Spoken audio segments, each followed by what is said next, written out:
रानी की विदाई कब करनी है और विदाई करते समय हमें किन किन बातों का ध्यान रखना है, क्या तुलसी माता को मंदिर में देना जरूरी है, उसके बिना हमारी पूजा अधूरी रहेगी, बहुत सारी बातें इस वीडियो में हम आपके साथ शेयर करेंगे। तो चलिए कैमरे को हम इधर करते हैं और आपने अपनी माता तुलसी की विदाई में इन सब बातों का ध्यान रखना है। तो सबसे पहले तो खोइछा भरेंगे। विदाई में किसी भी बहन बेटी की विदाई होती है तो खोइछा भरते हैं। तो खोइछा के लिए सबसे अहम है दूर्बा घास। दोस्तों ये मेरे गमले में लगा हुआ है दूर्बा, और उसके लिए ये हल्दी की गांठ लेनी है और कुछ दक्षिणा। देखिए अलग अलग दक्षिणा चढ़ाया जाता है, तो मैं बहुत अधिक आपको नहीं दिखाती हूँ कि आपका जितना सामर्थ्य हो उतना ही आप दें। आपके भाव पर ये सारी चीजें होती हैं। और आपको चाहिए गुड़, तो कुछ मिष्ठान चाहिए, मिठाई चाहिए, तो हमने ये बतासे लिए हैं। और यहाँ पर ये है चावल। तो ठीक है, तो आप अपने हाथ से ऐसे ले लीजिए अंदाज के। और ये है फल और यहाँ पर ये है श्रीफल। तो ये श्रीफल पता है जो हमने माता को भेंट किया था वही वाला श्रीफल है। और ये कुछ श्रृंगार की सामग्री जो हमने चढ़ाई थी उसमें से कुछ इसमें भी मैंने ले लिया है। ठीक है, तो बस इन सब चीजों को आप एक साथ रखिए। अभी हम आपको इसको माता रानी की गोदी भरने का सही तरीका बताने वाले हैं। और इनके लिए हमें चाहिए ये एक सूप, क्योंकि सूप में कोई भी चीज हम काम करते हैं तो वो हमारे लिए शुभता ज्यादा प्रदान करती है। नहीं है, मजबूरी है तो एक अलग बात है, लेकिन आप प्रयास करें कि ये सूप आप अवश्य लें। अच्छा, आप ये जो चीजें हैं ये हम किसी कपड़े में बांधकर, जैसे लाल कपड़ा है तो आपने जो चढ़ाया है चुंदरी वगैरह वो भी आप ले सकती हैं, अलग से आपने रखा है वो भी ले सकती हैं। नहीं भी है तो परेशान ना हो, एक पॉलिथीन में करके आप ये सब चीजें मंदिर में हम दान करके आएंगे। और इससे पहले जैसे कि एकादशी व्रत है, अब हम लोग द्वादशी पर माता तुलसी की विदाई कर रहे हैं, तो अब एकादशी का पारण करने से पहले ब्राह्मण भोजन का भी नियम है कि बिना ब्राह्मण भोजन के, जैसे कभी भी आप एकादशी रह रहे हैं तो पारण से पहले ब्राह्मण भोजन किया जाता है। तो उसके लिए सूखा अनाज, तो हमने यहाँ पे सूखा अनाज फिर से ले लिया है। और इस तरह से ये भी हमें बहुत आवश्यक है। ये तो आप हर एकादशी पे ही करेंगे। अभी तो मान लीजिए तुलसी विवाह आपने कार्तिक मास के देव उठनी एकादशी पर किया है, लेकिन हर एकादशी पर इस तरह से सूखा अनाज बिना निकाले आपको भोजन या पारण नहीं करना है ना। तो आप इस बात का ध्यान रखें। कभी कभी क्या होता है, हम ट्रैवल में हैं, हम हॉस्पिटल में हैं, हम ऐसे किसी इमरजेंसी में हैं जहां पर हम ये नहीं पा रहे हैं, घर से बाहर हैं, तो ऐसे में आपको कुछ दक्षिणा 20, 50, 100 जितना भी आपका बजट है वो आप ले लीजिए। इतना भी नहीं होता तो कोई फल वगैरह खरीद कर किसी को दान कर दीजिए, है ना। तो इससे भी आपका पारण हो जाएगा। दान की भावना आपके अंदर होनी चाहिए बस। तो ये मैंने लिया है, आपको दिखा दे रहे हैं। ये आटा है, यहाँ पे हल्दी है, ये चावल है और इधर दाल है। तो दाल में बहुत सारा संशय है कि तुअर दाल नहीं लेना, ये दाल, आप कोई भी दाल ले लीजिए, उसमें 4 दाना चने की दाल डाल दीजिए, आपकी दाल सब शुभ हो जाती है, कोई प्रॉब्लम नहीं है। ये फल है अलग से और ये आंवले का फल है। तो देखिए सीजन का कोई भी फल हो, नहीं भी फल है तो भी आप सिर्फ चावल दाल आटा करके रख लीजिए, कुछ सब्जी रख लीजिए इसमें मौसम की, ये आपके ऊपर है। ठीक है, ये हमने नमक लिया है और यहाँ पर ये दक्षिणा है। तो जैसे मैंने आपको बताया कि भाई गोदी में भी दक्षिणा रखना है, सीधा में भी रखना है, माता रानी को भी देना है, विष्णु भगवान को भी देना है। इस तरह से धीरे धीरे करके, बहुत सारे लोगों का बजट नहीं होता, इसलिए मैं आपको कम से कम चीजें बताती हूँ जिससे आप आसानी से कर पाए। तो ये आपने ले लिया, जैसे मैं आपको बताऊं, ये खोइछा भरने के लिए हो गया, ये हो गया सीधा जो कि हम एकादशी व्रत पारण ब्राह्मण भोजन के निमित्त कर रहे हैं। ये 2 आप लेकर रख लीजिए।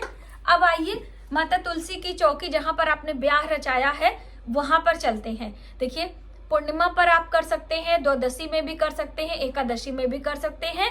इन 5 दिनों में किसी भी दिन आप माता तुलसी की विवाह और पूजन और विदाई कर सकते हैं। ठीक है, तो अभी मैं चौकी को थोड़ा सा इधर करूंगी। अब यहाँ पे सबसे पहले आपको माता तुलसी से और माँ गौरी माता से सुहाग लेना है। तो यहाँ पर उनकी विदाई से पहले हम गौरी माता को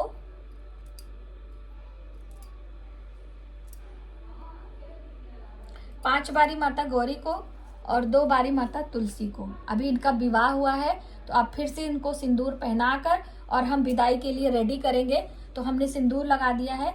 अब आप भी सिंदूर लगाने के बाद माता तुलसी से और माता गौरी से आप सुहाग ले लीजिए अपने आंचल में। आप चाहें तो आंचल में ले लें, आप चाहें तो अपने मांग में लगा लें। ठीक है, अब आपने लगा लिया है। अब हम इनकी गोदी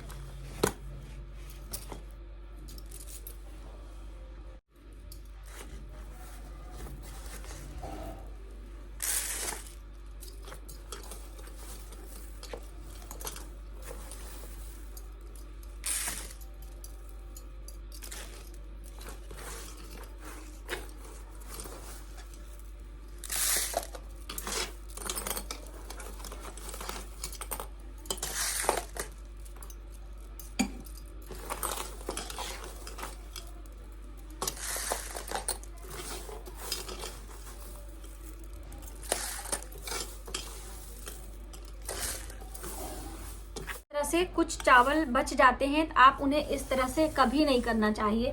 पूरा बर्तन झाड़ कर कभी भी किसी को नहीं देना चाहिए बहन बेटियों की जब हम विदाई करते हैं। इसलिए ये इतना चावल आपने बचा लेना है और ये सभी माता तुलसी के पास में हमें रख देना है। तो आइए,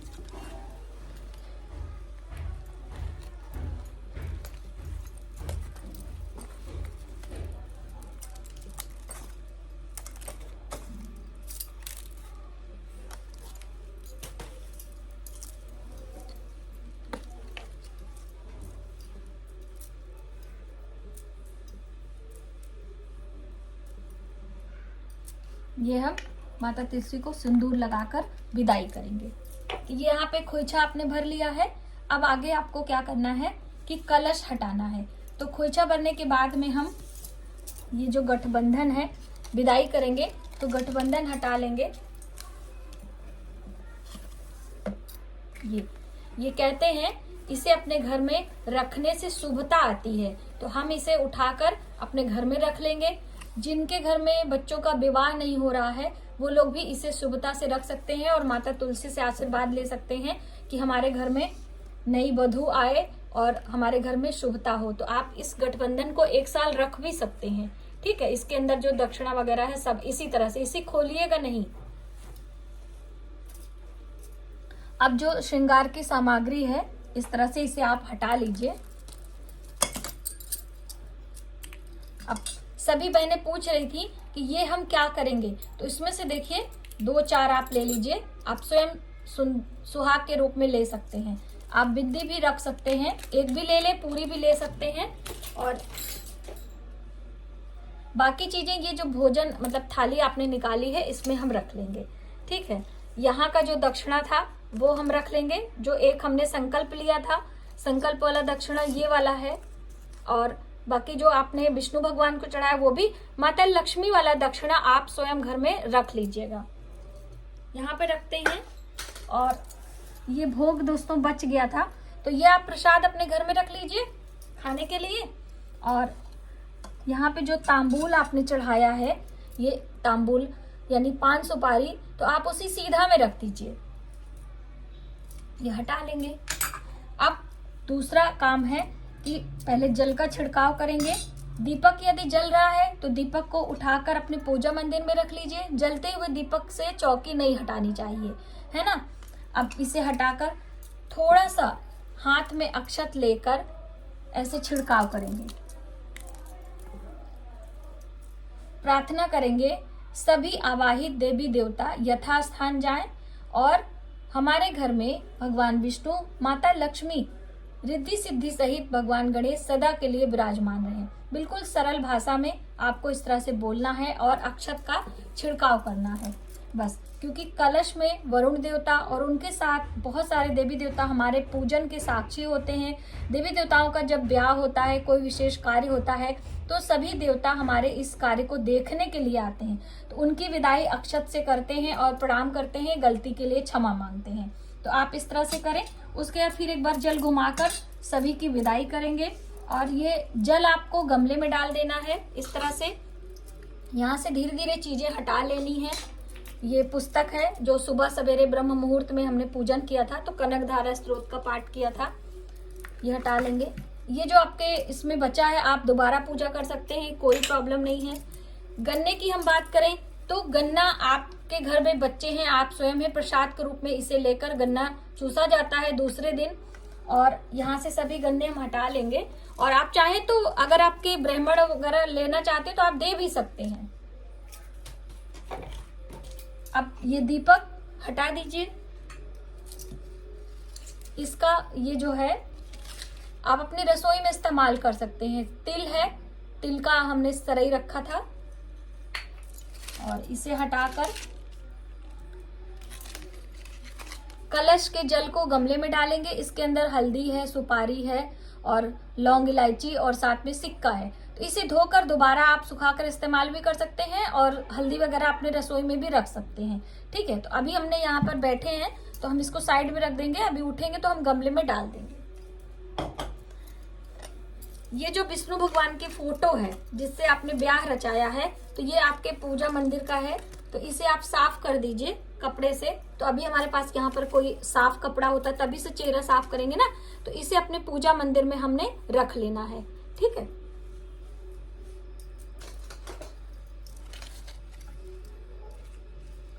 अब ये जो गौरी गणेश हैं इनको ऐसे पुष्पों सहित हमें गमले में विसर्जित करना है, क्योंकि जब एक बार इस तरह से आवाहित किया जाता है तो ये दोबारा पूजा करने के लिए हमारे लिए उतना अच्छा नहीं होता। दोबारा हम नया बनाते हैं फिर पूजा करते हैं। बहुत सारी बहनें कहती है कि दीदी हम रख के पूजा मंदिर में पूजा करें, तो ऐसा आप ना करें, ये आपके लिए अच्छा नहीं है। और जो यहाँ पर दक्षिणा आपने चढ़ाया है, जैसे ये जनेऊ है, तो जनेऊ तो हम लोग उसी सीधा में रख देते हैं पंडित जी को, और चूड़ियां सुहाग में हमने ले ली है, बाकी सब सीधा में रख दीजिए। दक्षिणा अलग अलग जैसे चढ़ाया जाता है, तो सिर्फ लक्ष्मी माता का दक्षिणा हम रखते हैं, बाकी दक्षिणा उसी सीधा में करके हमने पंडित जी को दे देना है। अब ये फूल माला जो भी है आपने सब उसी गमले में डाल देना है। ये भी हम यहाँ रखते हैं। अब आती है माता तुलसी के विदाई का। सबसे ज्यादा प्रश्न माता तुलसी की विदाई को लेकर है कि हम मंदिर में करें, क्या करें। तो देखिए, जब आपने भगवान विष्णु को अपने घर में रखा है तो माता तुलसी को क्यों विदा करेंगी। अगर आपके मंदिर में जगह है, लोग सेवा करेंगे, तो आप बिल्कुल देकर आए। ठीक है, नहीं तो ये हर वर्ष हम रस्म करते हैं और हमारे घर विष्णु भगवान रहते हैं, इसलिए आप माता तुलसी को एक स्थान से, जैसे अब यहाँ आपने पूजा किया है, आप ले जाके बालकनी में, छत पे कहीं रख सकते हैं। और ये चुंदरी आपको, अगर छोटी चुंदरी है तो इसे में बांध सकते हैं। बहुत सारी बहनें कह रही थी दीदी आपने मौली के धागे नहीं बांधे हैं, तो देखिए मैंने धागा पहले ही बांधा था इसमें, यानी जब कार्तिक मास की शुरुआत हुई थी उसी दिन हमने धागा इसमें बांध दिया था। अगर आपने नहीं बांधा है तो बिल्कुल एक धागा बांध दीजिए, बहुत ही शुभ होता है माता तुलसी की तने में धागा बांधना। और ये चुंदरी आप उड़ाए रखना चाहते, क्योंकि धीरे धीरे अभी सर्दियां आएंगी तो ओस पड़ता है तो तुलसी के पत्तों पर नुकसान पहुंचाता है, इसलिए अभी से ही यहाँ पे एक माता तुलसी को इस तरह से चुंदरी उड़ाने की बात है। लेकिन आप इनके स्वास्थ्य का ध्यान रखिएगा, क्योंकि ये प्रकृति है, नेचर है, पौधे हैं, तो हम बहुत ज्यादा इनको भगवान मान के पूजा अर्चना करके घर में रखकर करेंगे तो ये सूख जाएंगी, मुरझा जाएंगी, तो वो भी हमारे लिए अच्छा नहीं है। और इनकी जो मंजरी है अभी हम आपको दिखाएंगे, ये इस आप देखिए, ये करते करते मंजरी आ चुकी है। तो पौधों में मंजरी आना शुभ होता है, लेकिन मंजरी देवी देवताओं के ऊपर, भगवान के ऊपर भार के समान होती है, तो मंजरी का कटिंग करना भी सेवा के अंतर्गत आता है। तो आप इन्हें कटिंग कर दें तो आपका पौधा हरा भरा रहेगा, फूलता फलता रहता है। तो ये है आपका तुलसी जी के विदाई से संबंधित। बहुत सारे प्रश्न थे कि दीदी हम कैसे करें, मंदिर में कौन लेके जाए, वहां पे सुविधा नहीं है, पंडित जी लोग मना करते हैं, इस तरह के बहुत सारी समस्याएं आती हैं दोस्तों। तो आप इस तरह से करके कर लीजिएगा। तुलसी का दान बहुत शुभ होता है, इसलिए हर वर्ष इसी बहाने एक तुलसी हम दान करते हैं विदाई के माध्यम से। तो वो हमारे शास्त्रों में बताया गया है कि हम तुलसी को विदा करते हैं। लेकिन अगर आप नहीं भी कर पाते हैं तो बहुत ज्यादा परेशान आप ना हो, ऐसे घर में भी आप रख सकते हैं और उनकी पूजा कर सकते हैं। तो इसको हम यहाँ पर रखते हैं। अब ये चौकी का जो भी है आप हटा दीजिए। देखिए दोस्तों, यहाँ पे तुलसी के कुछ पत्ते गिर गए हैं, क्योंकि अभी 2 दिन से धूप नहीं लगा है ना माता तुलसी को, तो ये धीरे धीरे इनका जो वो है पत्ता है, तो इसे हम रख लेंगे, क्योंकि जब विषम दिनों में पूजा करने के लिए तुलसी के पत्ते उतारे नहीं जाते हैं, तो हम इन पत्तों का इस्तेमाल करेंगे। यहाँ पर सब सफाई करके शाम के समय सूर्यास्त के बाद एक छोटा सा दीपक आप लगा दीजिएगा। चौकी हटा दीजिएगा, कपड़े से साफ कर लीजिएगा। जब भी चौकी की हटाया करिए तो आप लोग झाड़ू नहीं लगाते हैं। वैसे भी जब भी किसी की विदाई होती है तो झाड़ू नहीं लगाया जाता, आप सबको पता है, घर से कोई जाता है तो अभी आपने माता तुलसी का ब्याह रचाया है तो अभी झाड़ू मत लगाएं, ठीक है। तो हमारी तुलसी माता की विदाई होने जा रही है और हमने गले भी मिलना है दोस्तों। हम ऐसे समझाने के चक्कर में रह गए थे, क्योंकि विदाई के समय हम गले मिलते हैं, तो इस तरह से आपको गले मिलना है और इस तुलसी को ले जाकर बालकनी में या छत पे आपको रख देना है। यदि सुविधा हो तो मंदिर में भी दे सकते हैं, कोई प्रॉब्लम नहीं है। लेकिन आप सबके प्रश्न आए थे कि दीदी जरूरी है क्या विदाई हम रख के पूजा नहीं कर सकती, तो आप कर सकते हैं। विष्णु भगवान आपके घर में है तो माता तुलसी को क्या करेंगे, ठीक है। तो बस इन सब बातों का ध्यान रखते हुए आप तुलसी की विदाई करें, माता तुलसी की सेवा करें, अधिक से अधिक पौधे लगाएं, इनसे सकारात्मक ऊर्जा आती है, अपने घर में शुभता प्राप्त करें। मुझे उम्मीद है कि आपको ये हमारी जानकारी हेल्पफुल लगेगी। वीडियो ज्यादा से ज्यादा लोगों में शेयर करें और आने वाले वीडियो के लिए चैनल को सब्सक्राइब करें। मिलते हैं एक नई जानकारी के साथ नए वीडियो में, तब तक आप अपना ख्याल रखें। जय माता दी।